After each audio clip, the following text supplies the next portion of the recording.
You swipe your debit card at the gas station, grab your receipt, and drive off, completely unaware that within 48 hours, your entire retirement checking account will be drained to absolutely zero. If you are over 60, the convenience of using a debit card for your everyday purchases is not just a harmless, everyday habit.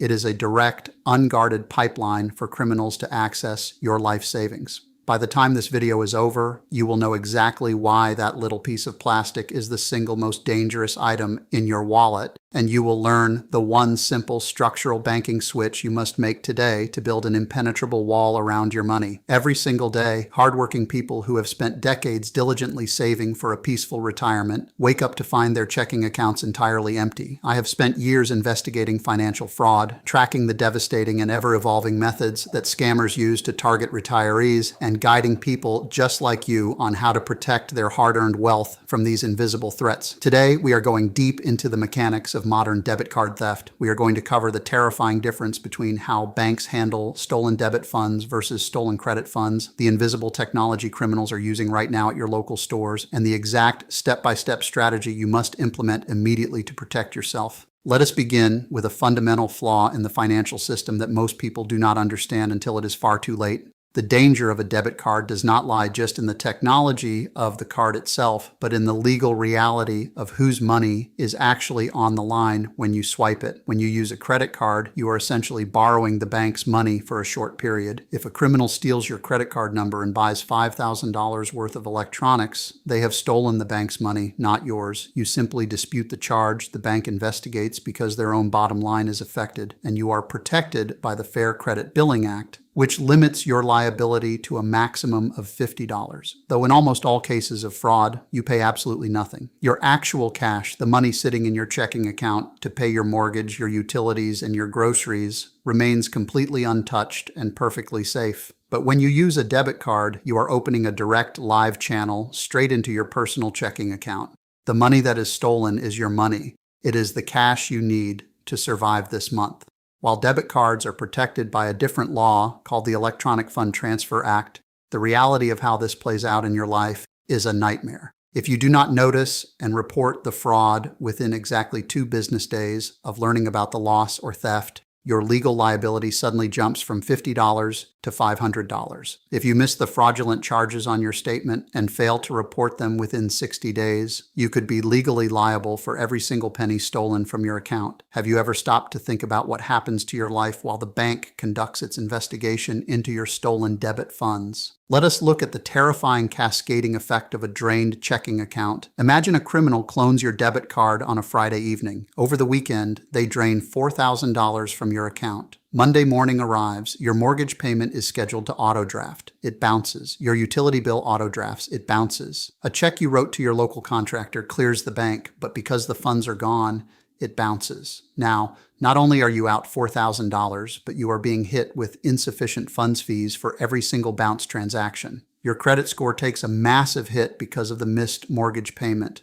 You call the bank in a panic. They tell you they will investigate and that they might issue a provisional credit, but that process can take up to 10 business days. How are you supposed to buy groceries, pay for your medications, or put gas in your car for the next 10 days with an account balance of zero? The emotional toll, the sheer panic, and the mountain of administrative nightmare you have to climb to fix this situation can be devastating, especially if you are living on a fixed income. This is why using a debit card is never just a harmless convenience. You are risking total financial paralysis every single time you insert that chip. We need to understand exactly how criminals are getting their hands on your debit card information in the first place, because the methods have become dangerously sophisticated. 10 years ago, you could spot a card skimmer at a gas station or an ATM because it was a bulky, obvious piece of plastic attached over the real card reader. If you jiggled the reader, the fake piece would pop right off. That is no longer the case. Today, criminals are using devices called shimmers. A shimmer is a paper-thin, microchip-equipped device that is inserted directly inside the slot of the card reader. It is completely invisible from the outside. You cannot feel it, you cannot see it, and no amount of jiggling the machine will tell you it is there. When you insert your debit card into a compromised gas pump or a compromised self-checkout lane at the grocery store, the shimmer quietly reads the data off your card's chip and records your PIN if if you type it in. The thieves do not even need to come back and retrieve the physical device. They just park a car nearby, connect to the shimmer via a hidden Bluetooth signal, and download the stolen card numbers straight to their laptops. They then take your debit card information, encode it onto a blank piece of plastic, and walk into a big box store halfway across the country to buy gift cards and electronics, draining your checking account in a matter of minutes. Older adults are disproportionately targeted by these rings. Criminals specifically place these invisible devices in areas with older demographics because they know that people over 60 are far more likely to rely on debit cards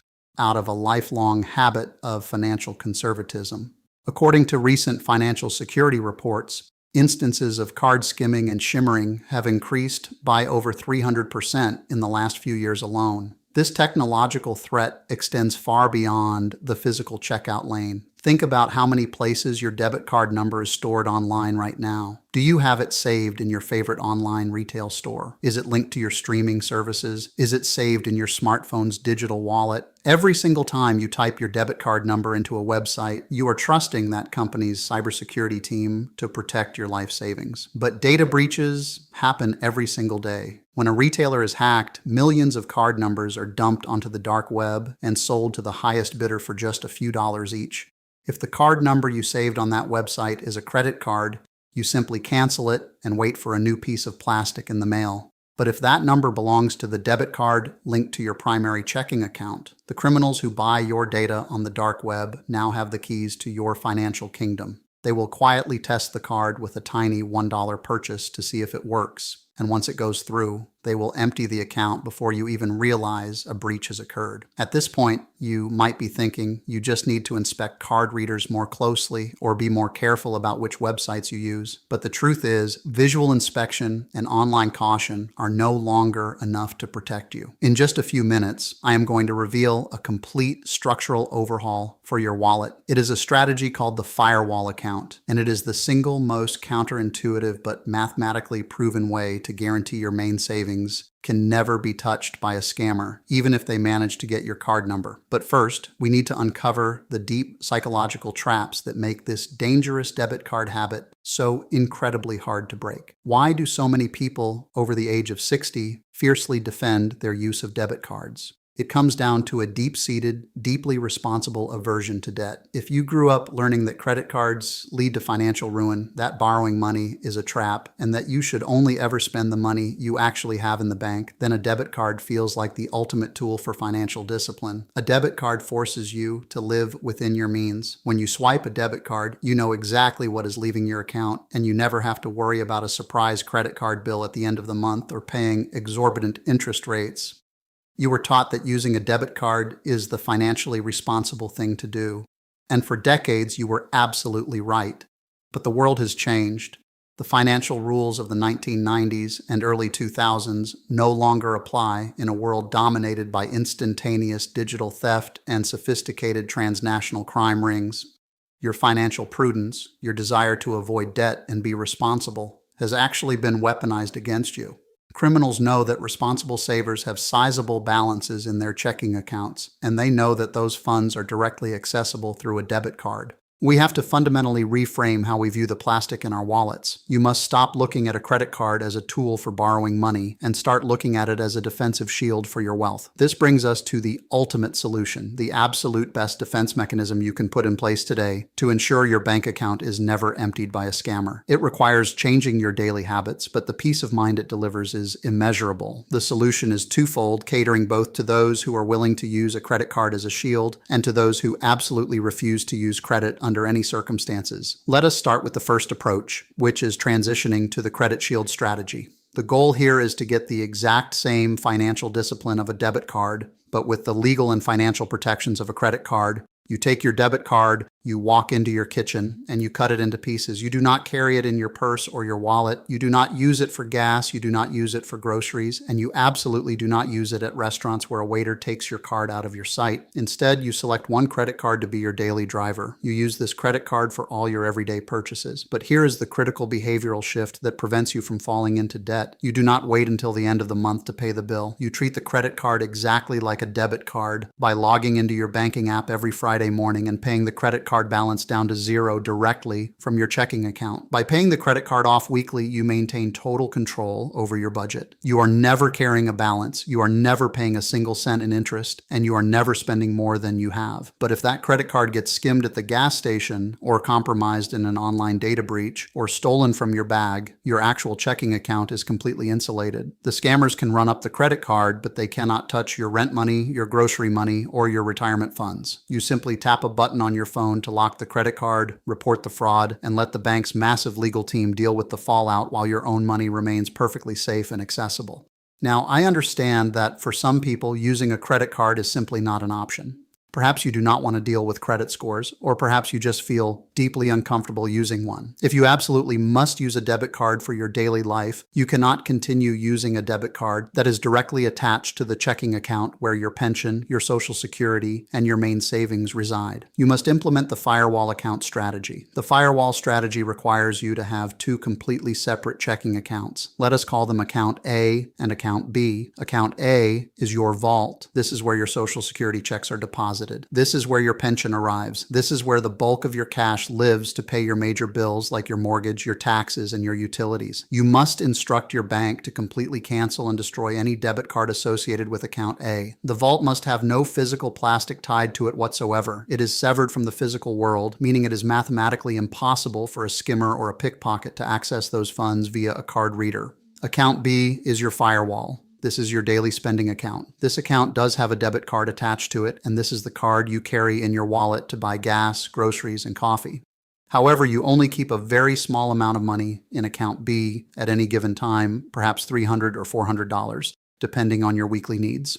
When you need to go grocery shopping, you simply open your banking app on your phone or computer and transfer the exact amount of money you need from the vault, Account A, into the firewall, Account B. The transfer is instantaneous. Think about the sheer brilliance of this setup. If you accidentally swipe your firewall debit card at a gas pump that has a hidden shimmer, the criminals will clone your card. But when they try to drain your account, they will only find the $200 you left in there. Your life savings, sitting safely in the vault account that has no debit card attached, is completely invisible and completely unreachable to them. Yes, losing $200 is frustrating, but it will not cause your mortgage check to bounce. It will not destroy your credit score. It will not leave you unable to buy food while the bank conducts a 2-week investigation. You have built a structural firewall between the dangerous physical world of card readers and the safety of your life savings. Implementing the firewall strategy takes an afternoon at your local bank branch, but it is an afternoon that could literally save your retirement. When you go into the bank, you need to be very clear with the teller. Tell them you want a secondary checking account for daily spending. Make sure there are no monthly maintenance fees associated with this secondary account, as many banks offer free checking for seniors or free accounts if they are linked to a primary account. Set up your mobile banking so you can easily transfer funds between the two accounts while you are sitting in the parking lot of the grocery store. This minor inconvenience of transferring money once or twice a week is a tiny price to pay for absolute financial invulnerability. Furthermore, regardless of whether you use the credit shield or the firewall account, you must immediately turn on transaction alerts for every single account you own. Every modern bank offers the ability to send a text message or an email notification to your phone the exact second a transaction takes place. Do not set the alert threshold to $50 or $100. Set the alert threshold to one single penny. When you buy a coffee, your phone should buzz in your pocket before you even receive the receipt. This is your early warning system. Scammers almost always test a stolen card with a tiny purchase, like a $1 charge at a vending machine or a parking meter, to see if the card is active before they go in for the massive theft. If your phone buzzes with a $1 charge you did not make, you can instantly log into your app, freeze the card, and stop the crime before your account is emptied. We also have to discuss the secondary danger of debit cards, which is how they make you uniquely vulnerable to phishing and smishing scams. Criminals know that older adults panic at the thought of their checking account being compromised. Because a debit card is linked directly to your cash, you are highly emotionally invested in its security. Scammers exploit this fear by sending massive blasts of text messages that say something like, "Urgent, your debit card has been temporarily locked due to suspicious activity. Click this link to verify your identity and unlock your funds." If you use a debit card for everything, this message is terrifying because your ability to buy groceries and pay bills is suddenly threatened. In a moment of panic, you click the link. It takes you to a website that looks exactly like your bank's login page. You type in your username, your password, and your debit card PIN to unlock your account. But the website is fake. You just handed the scammers the direct login credentials to your checking account, and they will drain it in seconds. If you use the credit shield or the firewall strategy, these scam text messages lose all their psychological power. If you get a text saying your debit card is locked, but you know you do not even have a debit card attached to your main savings, you immediately know it is a scam. You can calmly delete the message without a second thought. By separating your daily spending plastic from your actual wealth, you are not just protecting yourself from card skimmers, you are protecting yourself from the psychological manipulation that scammers use to steal billions of dollars from retirees every single year. It is time to summarize the vital steps you must take to protect your livelihood. First, recognize that debit cards are a direct, highly vulnerable link to your actual cash, and the legal protections surrounding them are dangerously weak compared to credit cards. Second, understand that card skimmers are now completely invisible, meaning you cannot rely on simply looking at a machine to keep your data safe. Third, and most importantly, you must structurally separate your savings from your daily spending by either adopting the credit shield method and paying it off weekly, or by building a 2-account firewall system where your main vault has absolutely no debit card attached to it. Your financial security in your later years should not depend on the hope that the gas station pump hasn't been tampered with. It should rely on a system so robust that even if a criminal gets your card number, they get absolutely nothing of value. Take an hour this week to restructure your wallet, set up your transaction alerts, and cut up that direct access debit card. I want to hear from you. Have you or someone you know ever had money stolen directly from a debit card, and how did your bank handle the situation? Share your story in the comments below, because the frustration and the reality of your experience might just be the exact warning someone else needs to hear today to finally make this crucial banking change. Stay safe, stay vigilant, and protect everything you have worked so hard to build.